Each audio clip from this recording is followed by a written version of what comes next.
A better Nigeria, is it a myth or do we keep hoping? Nigeria is a highly religious country. How come corruption thrives? Why is adoption not encouraged in Nigeria?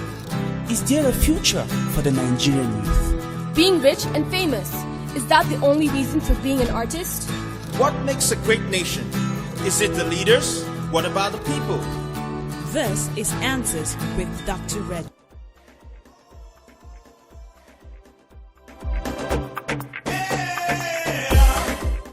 Good evening and welcome to Answers with Dr. Red, where critical life issues are clarified. My name is Agnes and I am in the studio with Joseph. Hi, Agnes. Lois. Good afternoon. And of course, Dr. Reggio. Hi, Agnes. Hi, guys. Glad to be here. Same here, sir. Great. Welcome, everyone. So, in our last episode, we discussed friendship. Lois, you missed that one.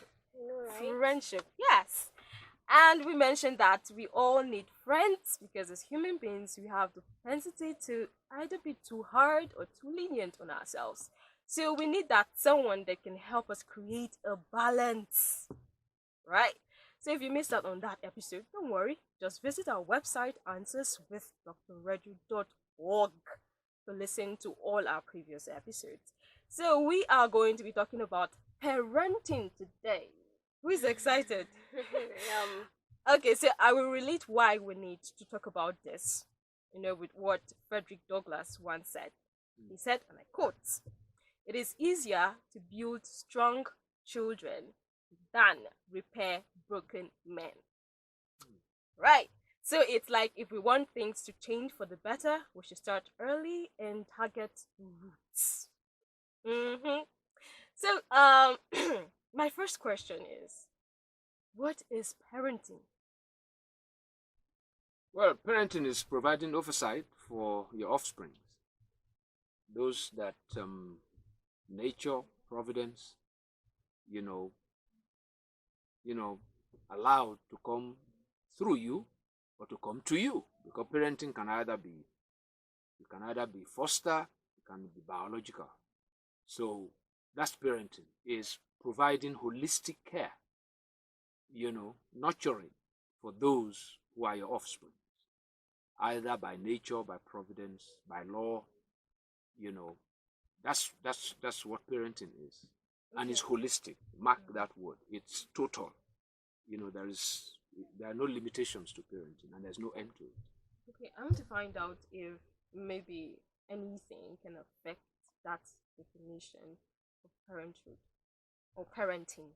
Like maybe the 21st century. Is there a 21st century definition of what parents should be? No. Okay. It's just that. Parenting is not cultural, it's natural. Right? So to that extent, it's not something you manipulate. Those responsibilities are, if I can use the word, they are timeless. And they are endless.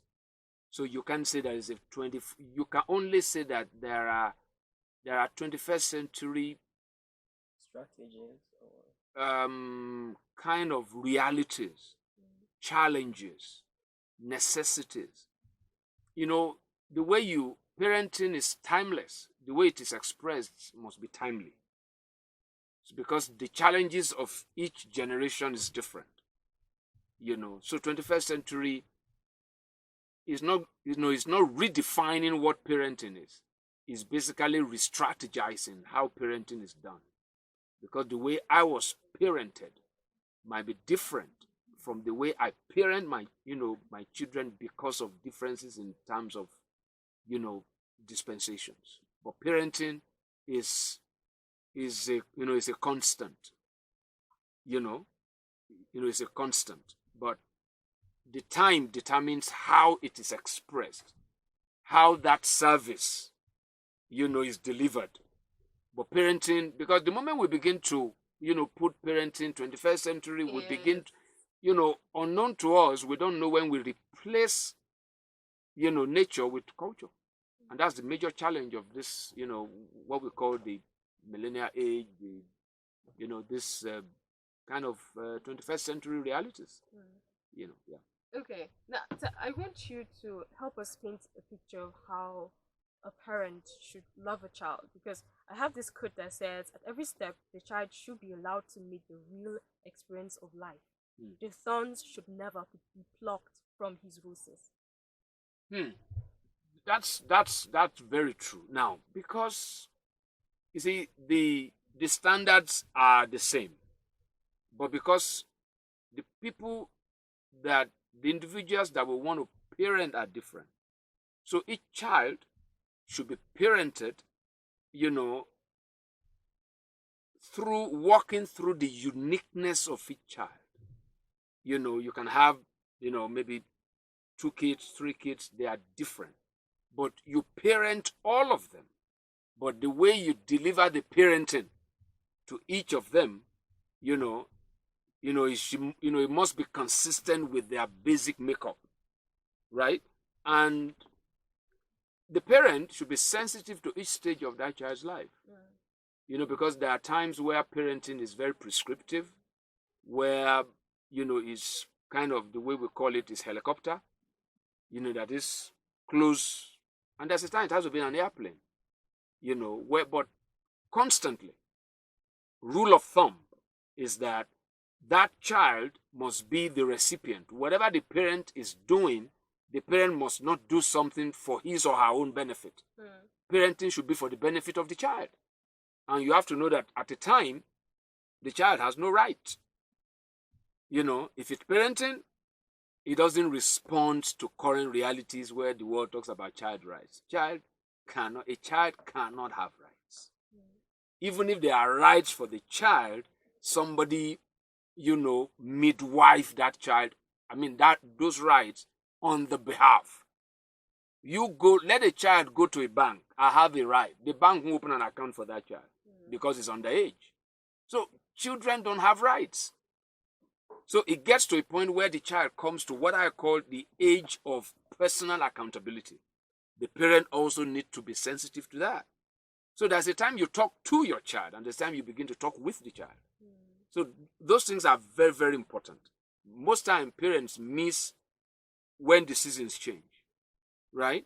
It's time, it's Hamatan, but you see, kind of wearing, something that is kind of not warm. So seasons change. Most times, parents, and there's something I said which I know a lot of people might not agree with, parenting doesn't end. Yeah. Parenting does not end. It just takes different form. Exactly. All right. So you mentioned seasons. How should parents understand these seasons in a child's life? Because there are times there are children that, like you said, They enter seasons differently. Yes. Yeah, it's not about dates. It's about relationship. Okay. Because parents really keep tab. You see, what every African knows, especially mothers will tell you, don't forget the child of who you are. And all those kind of things. Those are timeless words. You see, what that word really means is that, and that statement is always made when a child is leaving home. What that parent is actually telling you is that I'm going with you. Right?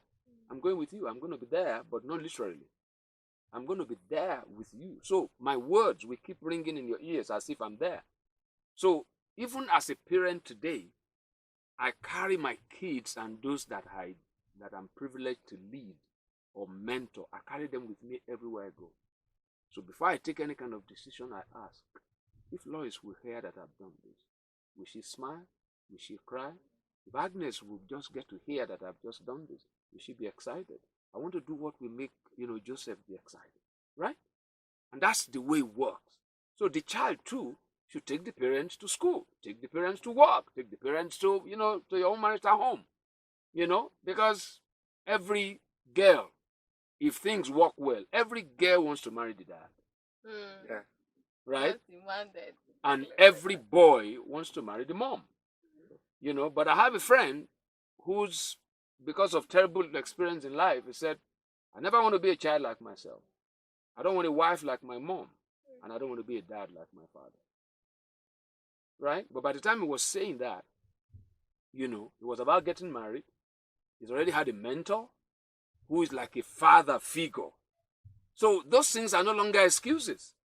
But he was now saying that from a position of strength. Yeah. You know, trying to use his own ugly experience to prevent others from falling into that kind of ditch. So these are, it's so dynamic, but it requires presence of mind. Parents must always have presence of mind. If, for example, you're failing as a parent if you hear news about your child and you're surprised. If you just hear that your child was caught with cannabis and you say, what? You failed. You should be able to say, oh, I know, that's what she can do. Your child came out, tops of his class. Oh, of course, yes. There shouldn't be any surprise. There shouldn't be any surprise if parenting is going on accurately. That's the reality. You can't be surprised about, that if you are surprised, you took your eyes off the ball. But the reality today is that I've spoken with a lot of young people, and they tell me, my parents don't know me. Yeah, that's very sad. That's very sad. Why? Economic challenges, people are chasing the money. And I've always said it, if you chase the money, you'll never get it. You need to position yourself in a place where money chases you. So money is one key issue why parenting is failing. Now, I don't know whether we want to get into parenting failing now, but let me behave myself and keep to your questions. Yeah. Okay. Right. So I want to, because this thing it's beginning to look a bit very, very complex. You said something like you need to understand the child and know you parent the child based on the need of the child. Now it means that you can't even take the experience that you have. No. You can do that. You just have to. Your child is not your clone, right? It's not your clone. He's his or her own person, And it starts with things as simple as giving my name to my boy, Junior. Looks cool, right? But it might be the beginning of a problem, right? Because you just want maybe like an exact replica of you. The lawyer, it must be a lawyer.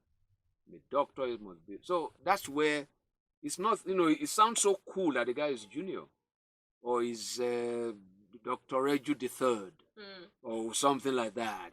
All this kind of thing. It sounds cool, but you discover that you might have denied the world of a vital gift because one of you is just enough. Yeah, one of you is enough. So if you're going to do that, it requires, like I said, a serious presence of mind where you're always watching the child.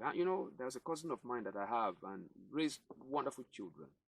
And every time I remember when I had we had our first child and we go to the house, the way his level of observation, if I just came to me, the level of observation. My first daughter then would be playing with these blocks, and I would be wondering. It would be, like it's running commentary.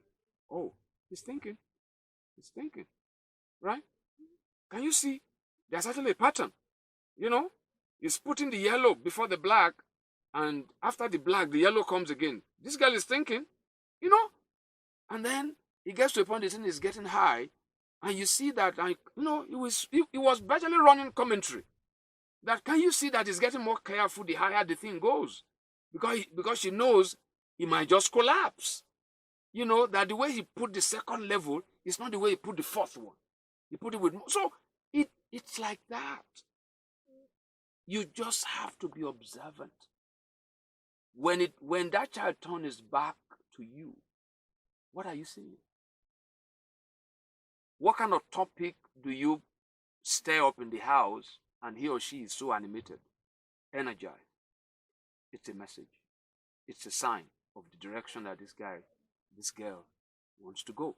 So it's a parenting is a full-time job. And today, a lot of things. I remember I had a seminar years ago somewhere, and I asked this group of youth couples, how many of you learned sex from your parents? That your parents sat you down and introduced you to the issue, to the concept of sex. In a group of about 300, 400 people, only about 4 or 5. So I took it further. How did you learn about it? Books, friends, maybe film, movie, right? That because that's part of it. Sex education is part of parenting. And I tell people that you ask your child to knock before entering your room. If the child asks why, what will you say? Right? What will you say? And it's happening everywhere. We just give instruction without the basis. We are promoting rebellion. You know, I mean, it's unheard of. You have a university, you know, in the name of one religion, you said kids in the university shouldn't use a phone. That's raising wimps. Either wimps or deviants, because they will. They will use it. So, you see, we don't understand this thing. Phone is so good, right? It's a vital tool of life. In fact, you go to some university, the first thing they give you in those days is, is a BlackBerry. Because your assignments will come through a BlackBerry prompt. But you set up a school and you say they don't, university? Right? That's a crime. That's a parental crime. It's abuse. Because they will use it. You see, the moment you begin, like I said, if parents are surprised about what the news they hear about their children, it's a sign of failure. It's a sign of failure. Okay. So I don't know if I answered your question. Yes, you did. Yeah. Okay, so I have this young friend, and there's this he's been struggling, especially with his dad, and the dad is a police officer, and there's a way he's been away for a while. There was a time, as of when we had the conversation regarding this, because he confides in me a lot, and the reason is because he wants me to help, and his dad is very hard, and he's been away for a very long time. And in fact, he told me he was still in JS class. Right now, he's in A level now, doing his A level. That was the last time. The dad was calling almost every time and all. But something happened. You said the dad has been away. Yes. From home. Yes. Okay. But he was calling consistently, and then it ceased. He stopped calling. Yes. The time they want to start hearing from the dad again, he was marrying a second wife. Okay. And now he started being hard on his other children, very hard on them, and then he won't send money for food. And then it's as if, for me, what I read from the whole story was he was using the issues that he has with his wife, with the mom of this guy. Yes. Okay. To punish the children. It's always very difficult to deal with specific cases, when you don't have all the facts. Yeah. It's always very difficult because you will not be able to come to a like the right conclusion, because this is an information you had from the boy, about the dad, so you can't, because, parenting is tough. It's very challenging. I've been a parent now. My first daughter is 30 years old. So I've been a parent for that long. I can tell you it is very challenging. And it's not something that you get prepared for. You get thrust into it. No, there's no amount of training, no amount of learning from your parents that can help you parent your own children. It can only, sort of aid, but so to that extent, it's very difficult for me to say this and this and this is what happened. But the only thing I can say is that your friend can't control what the parents would do, but he can control how he's going to respond to what the parents would do. Because the circumstances of the father, you don't know. Because you're saying he's using, the natural tendency. Now he's married to, to somebody else. That person too is is emotionally connected to that person. Maybe there are other kids that are there. You see, I'll tell you my own story too. Before I was born, right, my father got a second wife, right? So, it was as if my mom used me to sort of, tell my dad that she's still very relevant. So I came on, and, it was like I always have to fight for my space. It's as if the place was crowded, because now my stepmom was also having her own kids, But you see, it got to a point, we want to go to school, I'll go to my dad, I want to collect school fees, say, you go and meet your mom, right?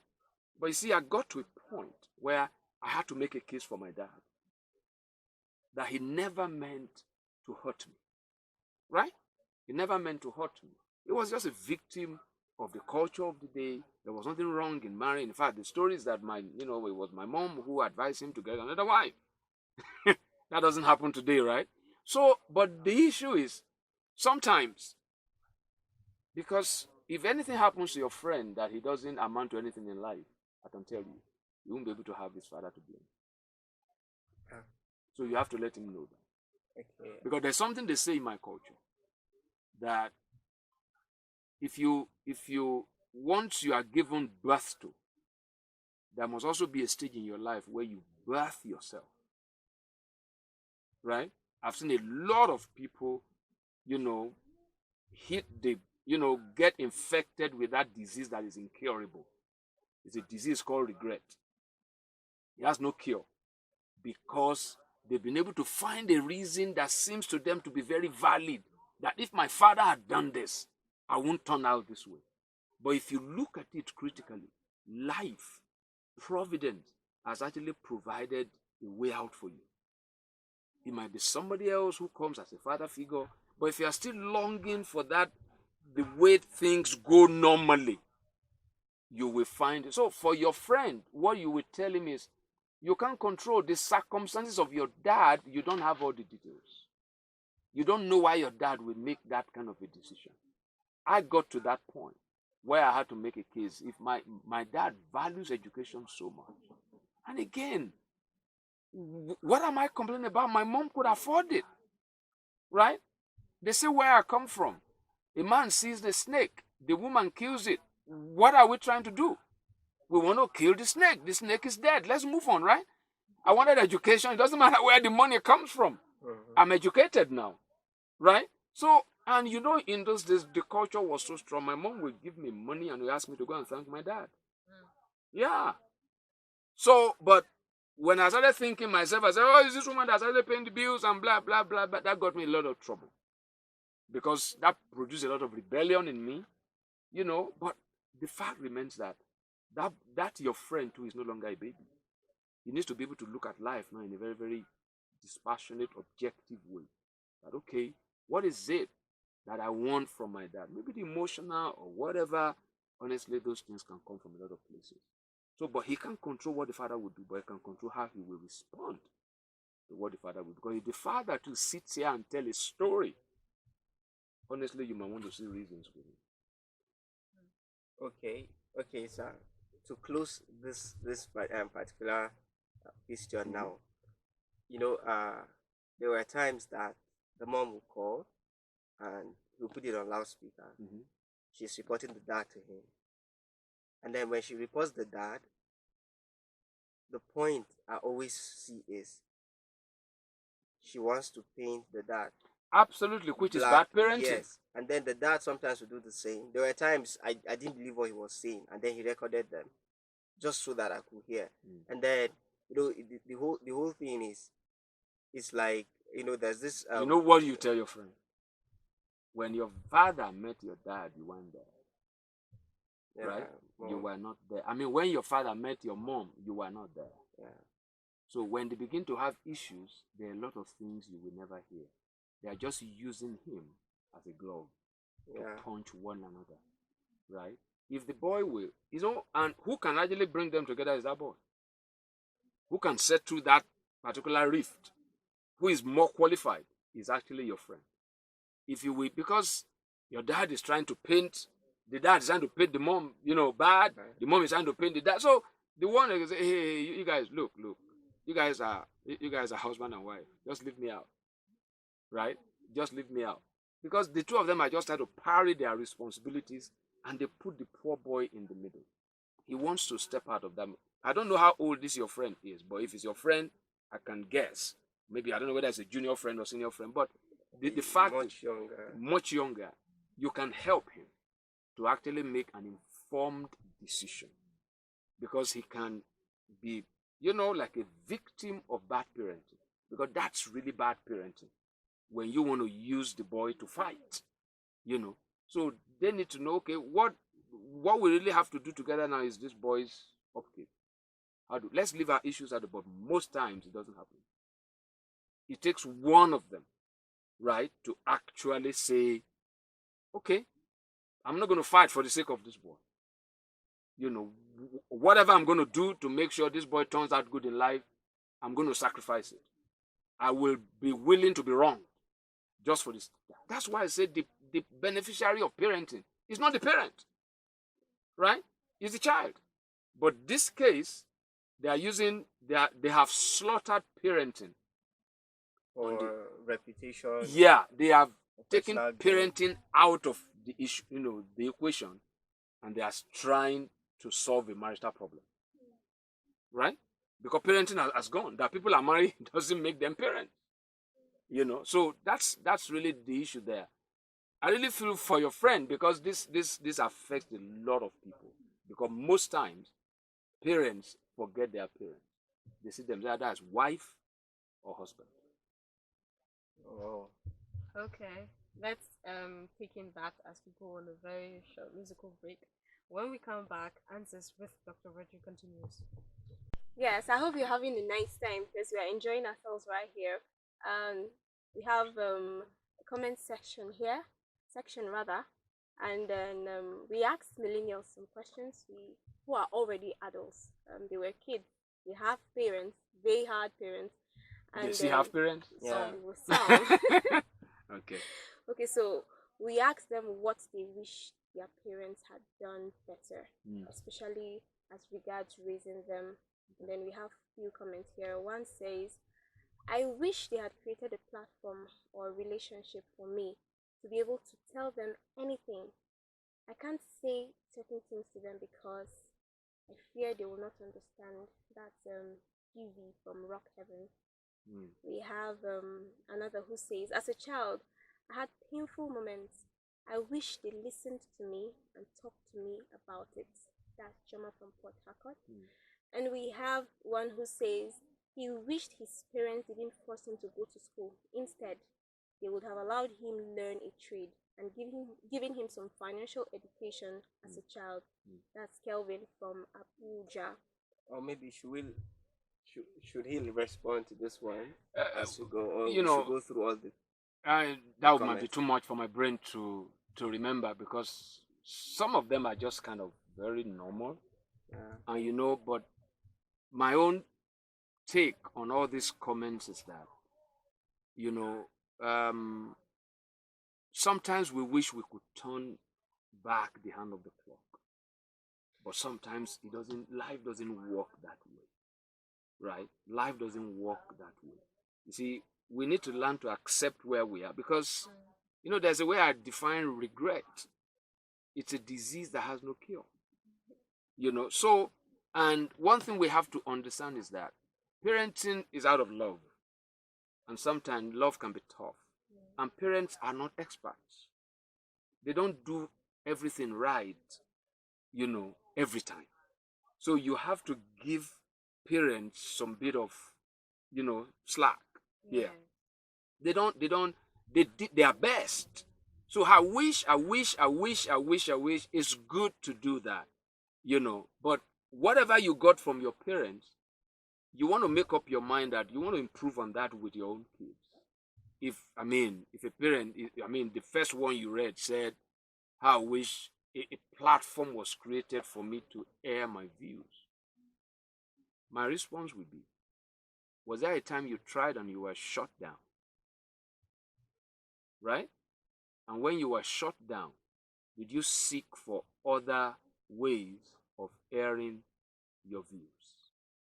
The point is, parenting, especially when the parents are very young. And no, there's no experienced parent. Because if I raise my grandchild, it's not going to be perfect. Because I'll be too kind of lenient. And I'm raising my kids as a young person. Like I always say, I grew up with my kids. I'm raising my kids as a young person. I don't have any blueprint. So it's just an experiment. So it's not going to be perfect. But you see, there is always the hand of providence there. Parents will always do their best. Because if you're an experienced child, you will be able to look for a way to communicate with your parent. If your parent was an experienced parent, there will be a way to say, okay, I think I need to. You see, I'm talking like this as if I'm an expert because I'm talking from my own experience. Mm-hmm. I didn't do all these things right. That's the point. So parenting is not something you go to school, you get a degree, and then you're an expert. You learn through it. So in most cases, it's not going to be, 2 + 2 is never going to be 4. So it's good for them to say all these kind of things, but those comments you got, they need to know that, okay, these are the things that I learned from my own kind of parents. And that becomes an asset. When I raise my own kids, right, I'm going to be a better one. Because now I know how it ought not to be done. I know the kind of pain, because in most cases it's so sad. I don't know if you guys have a question along that line. It's so sad that, that people who are badly parented also become bad parents. Yes. Which is very sad. Then what lesson did you learn? Because the best way to become an expert is to know how things ought not to be done. Because that shows you clearly how it ought to be done. So if I had bad parents, right, and I don't learn, now I know what a bad parent is, then I should be a good parent. But how come it doesn't work that way? Because we always live in this world of I wish, I wish, I wish, I wish. How do you know it's right for parents to listen to you? You had someone else say that. Right? Yeah. You had somebody else say that. And your parents were caught in a situation. First of all, if there's anything we're going to take away from this episode, parenting is an on-the-job training. Right? That guy had no script. The parents have no script. Right? So, the thing now is that even as they are listening to me, who is an experienced parent on this program, I don't even know where they live. This thing that I'm sharing might not even, be in tandem with their culture, with their realities and all those kind of things. Even today I had a conversation with a young boy, and I said, if what you've done repeats itself, you'll be expelled from the school. Right?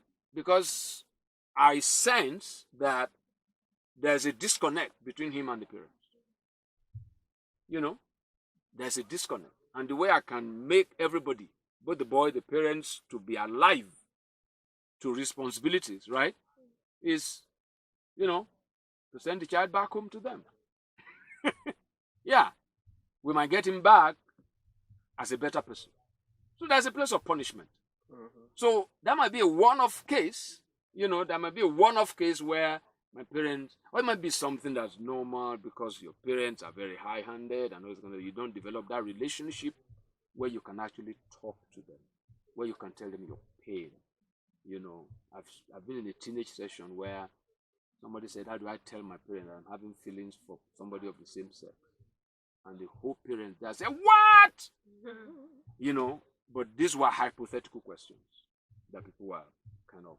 So a lot of things, it's good for parents to listen to their kids, but it also depends on people's upbringing and how people respond to current realities. But on this program, we say, make out time to listen to your kids. But it's not a 7-year-old that's given a suggestion to you. No.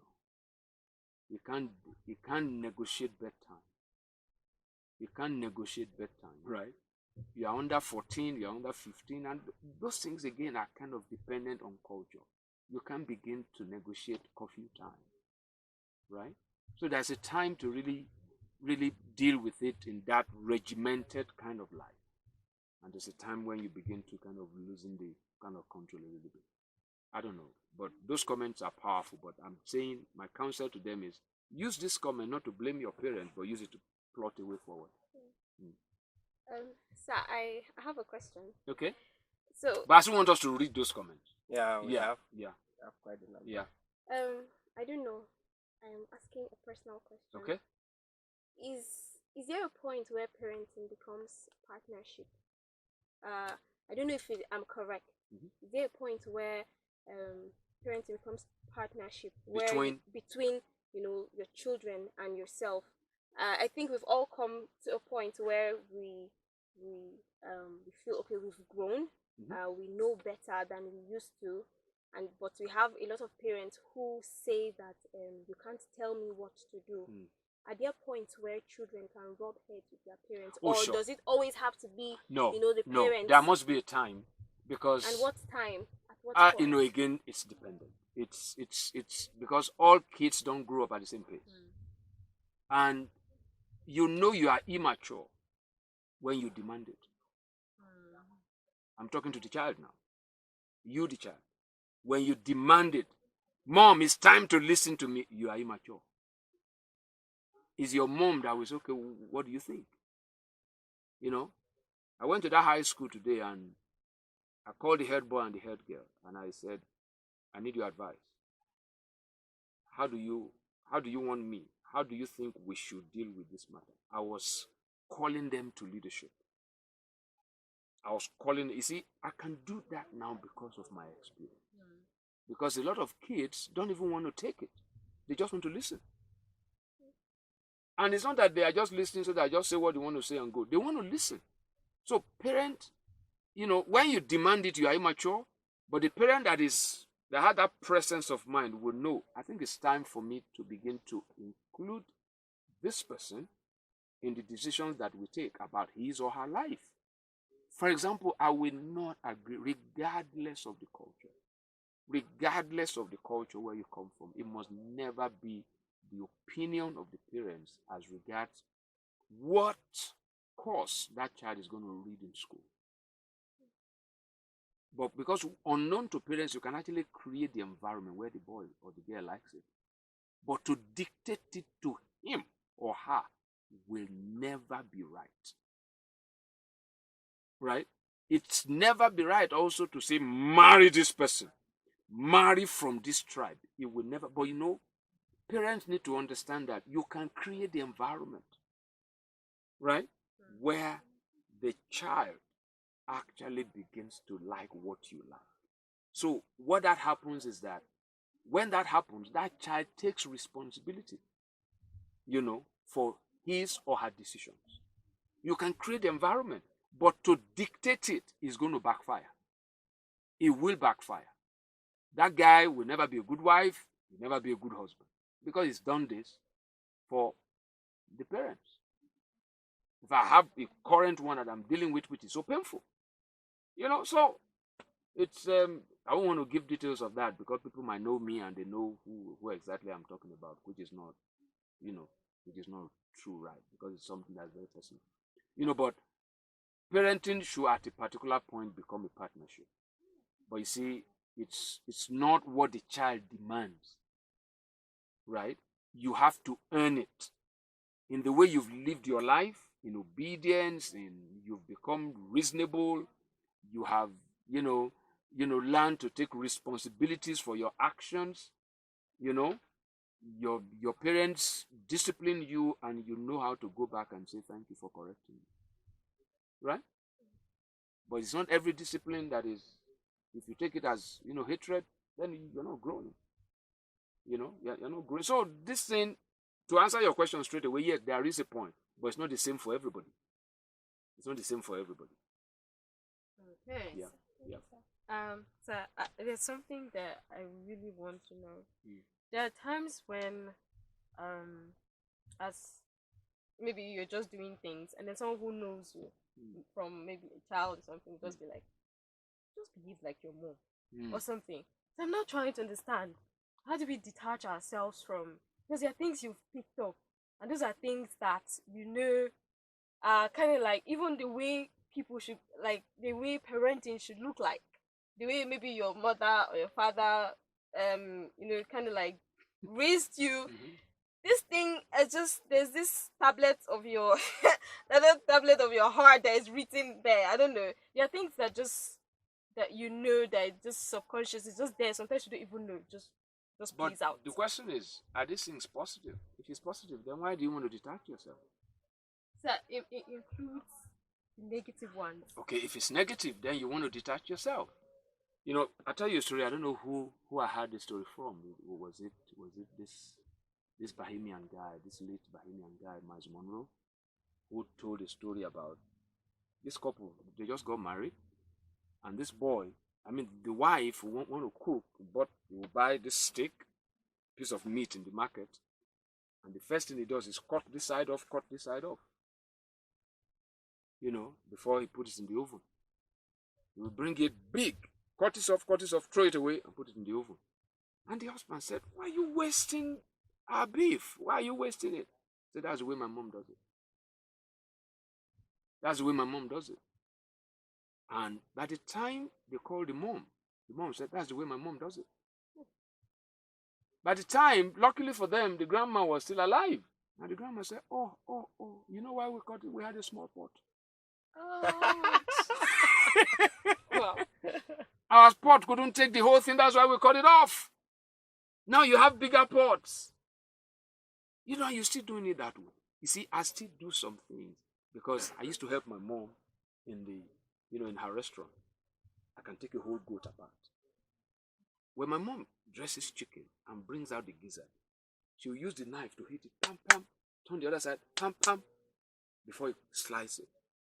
I never asked. So I want to do it too, pam, pam, pam, pam. After a while, I now asked her, because she came to help us to take care of our child. "Why do you not do that?" She said, "Inside the gizzard, there are sand. Somebody gathers sand that when you do that, the sands gather together, so it's easier for you to remove it. It gathers the sand together. So there are many things we do that we never ask why. So this person that's just chopping off, beef, because in the days of her grandmother, they had very small pot. The ovens were smaller. The ovens were smaller, and there's no way to preserve. Yeah. There's no refrigerator. But now you have bigger pots, you have refrigerator, there's no need to cut it off again. So there's something that become ritualistic. That's on a lighter note. But honestly, if you pick good traits from your mom, it's something you want to carry on. If they are bad, it's something you want to discard. If they are no longer relevant, like the meat, it's something you want to adjust. So there's nothing wrong. You pick traits of those who raised you. Right? How do we learn to talk? How do we pick our accent? From those who raised us. Yeah. So there's nothing wrong in you say, "Oh, you just behave like your mom." That's an accolade. As far as I'm concerned, if it's a good thing. If you wake up in the morning and you make your bed, it's good. If you pick that from your mom. So these things are very good. So we have to sift. But what I hear from millennials is as if everything about our parents. In fact, there's a young girl who told me there's a season in life. It's called parent hating season. I say, please put yourself in the shoes of your parent. If your child too tells you, "We're in a season now where I hate you," because it's easier to hate your parents. You won't like it if your own kids hate you. And one thing those emerging leaders out there, those millennials out there, need to keep learning. There's someone who has been where you're going. And it's so critical that at least listen. Even if you are not going to take what, but it's so good to listen. Okay. So we'll just pick up Those comments, Yeah, I really just- want to hear it. It's Okay. good for me, Okay. Now, I think we'll start from number 5. This one says, "I wish my parents had paid more attention to what was going on in my day-to-day life as a child. Did you tell them? They were more concerned about my basic necessities." This from Sheon from Just. And then 6th one, he wished his parents listened to him when he said the truth as a child.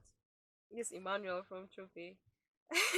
And then his relationship with his parents would have been better if his parents were more present in his life than the mates were.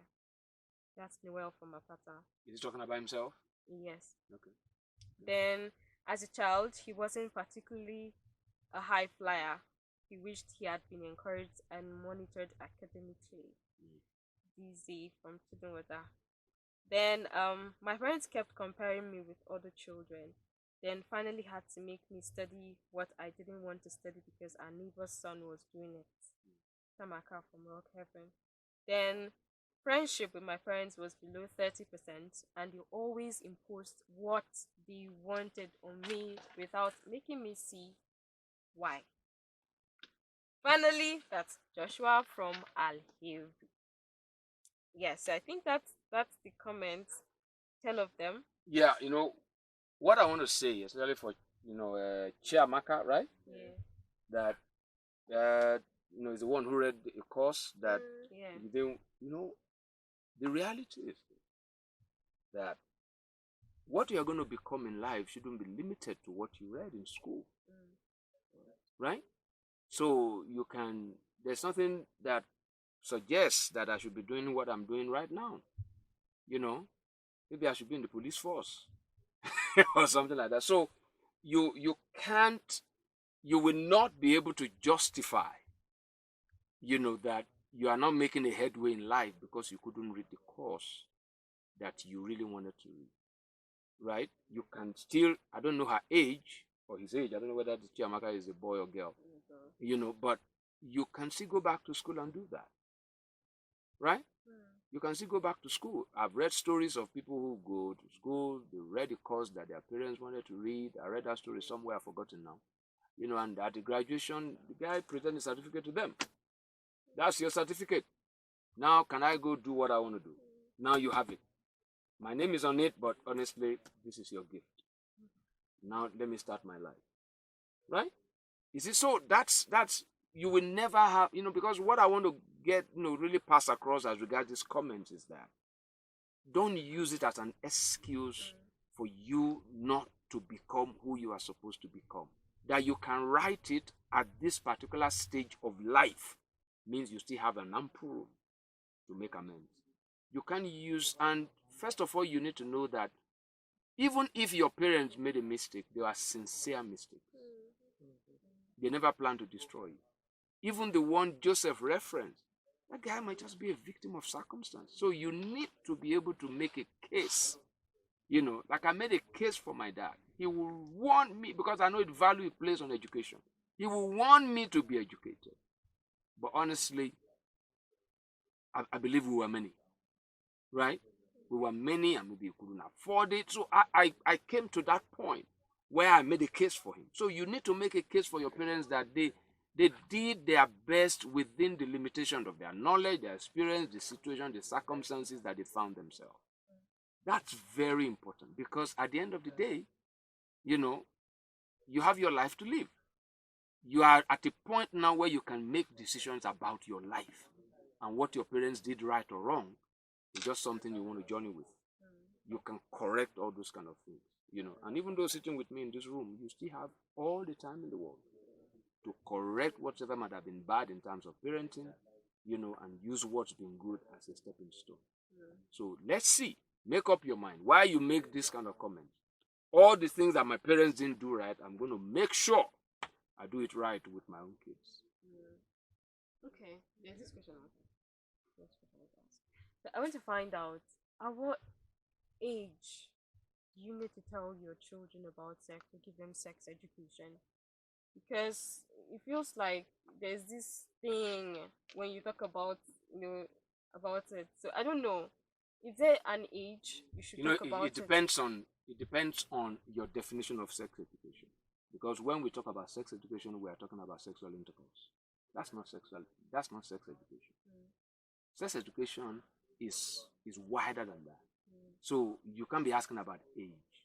You can start as early as 2-3. And from my own experience, what I've learned is sex education begins with that child understanding his or her sexuality, right? Understanding his or her sexuality, and you are a boy, you have a penis, right? And then it goes to, it's your private part. It's not, it's not about, by the time, if we do it well, right, we might not even have, you can't teach, you can't teach someone about sexual intercourse, right? Although I've seen people, don't let me go into all those kind of details, but the fact is, sex education is not teaching people about sexual intercourse. When you approach it that way, we present sexual intercourse as something that is bad, right? We don't situate it within the proper context, So sex education begins with the fact that, why do you think gender was called sex?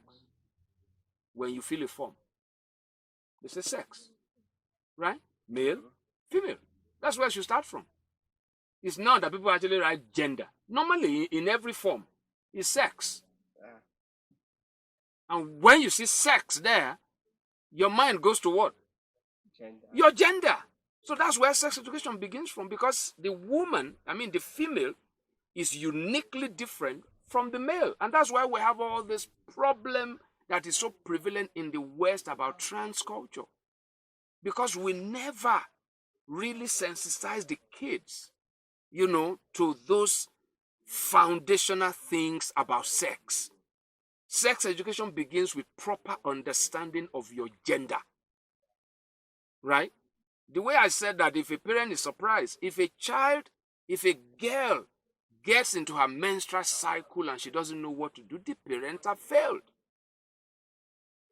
If the voice starts cracking and it's the first wet dream and he doesn't know what was happening, the parents there's an information gap. He must have been prepared for that at this age, and now you can't even talk about the age where people start having those experiences. Diet has changed. The whole environment has changed. So it's so important that we start.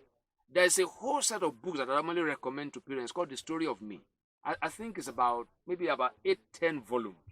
The Story of Me. And that's how you can actually introduce a child, into sex education. The Story of Me. Because there are many parents that they can't even ask, how did I enter your tummy? They'll start saying, right? How did I enter your tummy? They don't know the answer. You just shut up. When you grow up, you know. So these are but if you go through that whole book, and if you read that book, please also read it, have your African mind in place, and know how to communicate those things within your own kind of culture. This is very, very important. The Story of Me is a very good series. Very good. You can start from age 0. Right? You tell that child, start with parts of the body. Don't do part of the body that they do in class. They won't be able to get naked in class and know all the parts of the body. Parts of the body in class is just my eye, my nose, my hand, my leg. Yeah. So, but parts of the body from home will be all inclusive. Right? So that you are saying penis, you are saying vagina, it's not something that's secret. And it could be when the parent is birthing the Is baby. birthing the exactly. So it's not something you do out of, because you call those names as if, it's a taboo. They are real parts of the body. And then you now begin to talk about the care of it. Because the way the woman cares for her body is significantly different from the way the boy cares for the body. A girl should know about the hymen at certain stage of life. What it is. Right? So these are things that are but today some parents don't even have a clue. They don't even have the time. If you are too busy to parent, you are too busy to live. Yeah. You are too busy to live. Because everything you work for, You know, I told a man years ago, you just bought a TV, your child is not in school. You will sell this TV and use it to buy cannabis. You use it to buy, Indian hemp. So these are the kind of things that it starts from that level. So when we say sex education, let's widen the definition. It begins with understanding your basic makeup. So that child will never grow up and say, I'm actually a girl in the body of a boy. It's lack of education.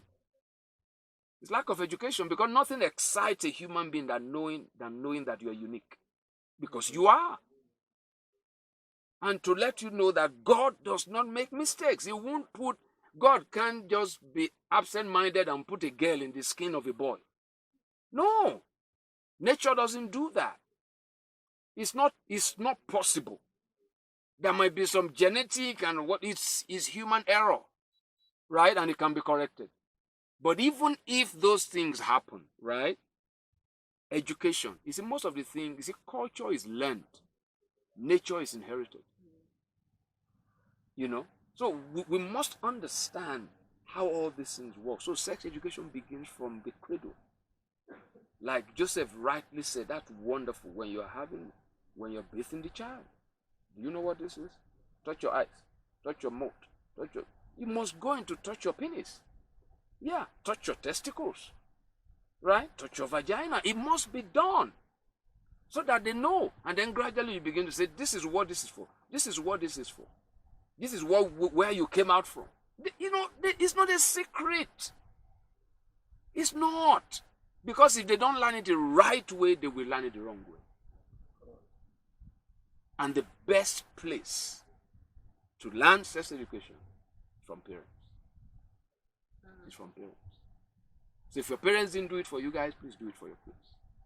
Right, thank you, sir. Okay, no more questions. Alright guys, we've come to the end of today's episode of Answers with Dr. Reju. You got a lot from today's episode. I am loaded. Yes, and just like Dr. Reju said, I'm going to ask your kids. But you said also that it's not about what you get. There are no experts in parenting, right? Yeah, but at least you should be a better parent than me. Tips There's no here playbook. and there. No playbook. Yeah. Because, no playbook. Alright, don't forget that you can visit our website at answerswithdrreju.org to stream on all our previous episodes. So we'll see you next week for another exciting episode. Thanks for listening.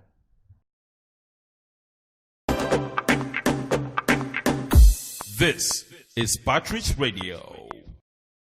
Give us a call or chat us on WhatsApp on +234 8144 56 9000. Check out our website and interact with us on www.answerswithdrreju.com. Like our Facebook page, Answers with Dr. Reju, or send us an email at answerswithdrreju@gmail.com. On Twitter, we are @Dr. Reju Answers. You can also subscribe to our YouTube channel, Answers with Dr. Reju, where you can get all our episodes. Join us again on Answers with Dr. Reju, where critical life issues are clarified.